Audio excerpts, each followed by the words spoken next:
Hi, it's Anthony Iannarino. It's January 3rd, 2017, and I want to talk to you about cold calling, and I want to talk to you about social selling.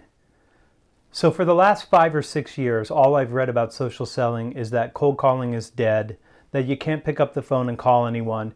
You shouldn't interrupt people. They don't want to be interrupted. And even though I have tons of evidence to the contrary, this is what they write and this is what they say. And you're not supposed to do anything outside of warming up that relationship above the funnel on LinkedIn or on Twitter or on Facebook and sharing your ideas. But mostly that's not what's happening on social selling. And I've been a little bit of a harsh critic on social selling for a couple reasons, even though I use all the tools and I think they're all important, because it's overpromised and under-delivered. But it has been super effective in one area, and that area is hurting sales results and probably yours.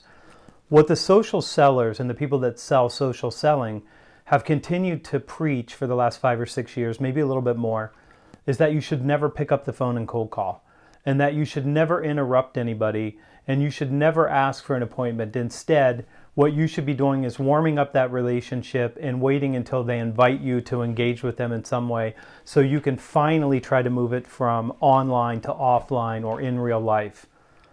And so I've been doing an informal survey for the last couple months. I've been asking C-level executives, people who are directors, people who work in big companies that have a budget and buy things. I've asked one simple question.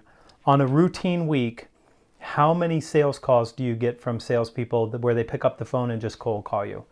And the answer has been routinely, on a routine week, none. I don't get any calls. What I get is emails, and they'll normally email me once or twice and then they'll disappear and I'll never hear from them again. And so the email looks like spam and I just delete it.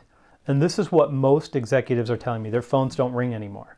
And so I've asked, if you get a call from a salesperson, what do?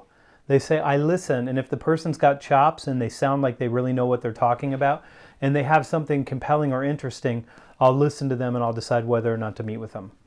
Here's what's happened. For 5 or 6 years, social selling has convinced so many salespeople not to call that phones are no longer ringing. So your odds of having that phone picked up when you dial are far greater, number one. And number two, you're going to be completely differentiated from your competitors when you pick up the phone and call.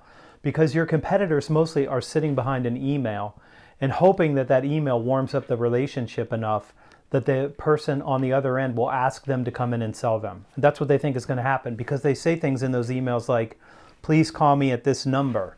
Or they leave voicemails and say, please call me back.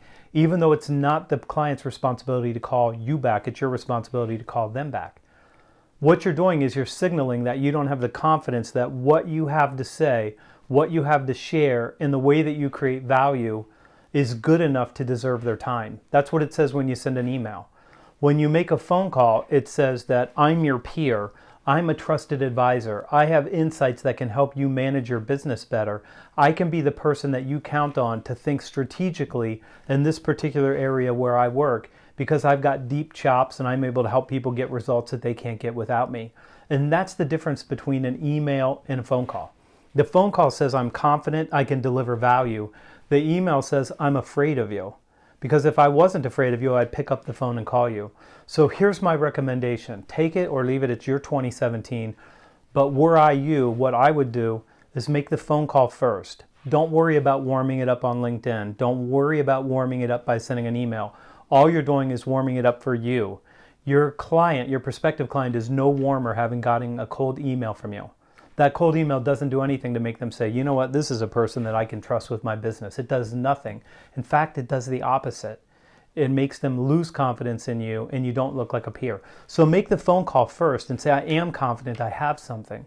Leave the voicemail that says, I'm going to try you back because I really want to share this executive briefing with you on 4 big trends that are going to cause you to make different decisions in 2017 and probably 2018. I want to get on your calendar for a 20-minute meeting to share this with you. You have to be able to say those words with confidence. Then follow that up with the email and say, I'm following up my phone call and my voicemail, and I'm sorry I've missed you, but I'll try you again next Tuesday, and then put that in your calendar and make that call, that follow-up call. Don't worry about social selling. The best thing that you can do right now is get speed to revenue, speed to results. It's January. You promised yourself you were going to make changes because what you're doing isn't getting you the results that you want. And if it was, you'd already have those results. So pick up the phone and change the order. Still use all the social selling tools. Use it early to do the research and get to know your customer before you call. Use it afterwards to connect after you've made the call, after you've left the voicemail, after you've sent the email, and then pick up the phone and call again. It's your job to convince them that you're a trusted advisor, that you're strategic, that you've got chops, that you're going to act as a peer. And picking up the phone is the fastest way to do that. It's still the fastest way. I know this doesn't make me popular saying it, but if you get this result, if you make these calls and you get results, it will make me popular because I will be the one that reminded you of what you already know you should be doing. I'm Anthony Iannarino, and I will see you tomorrow.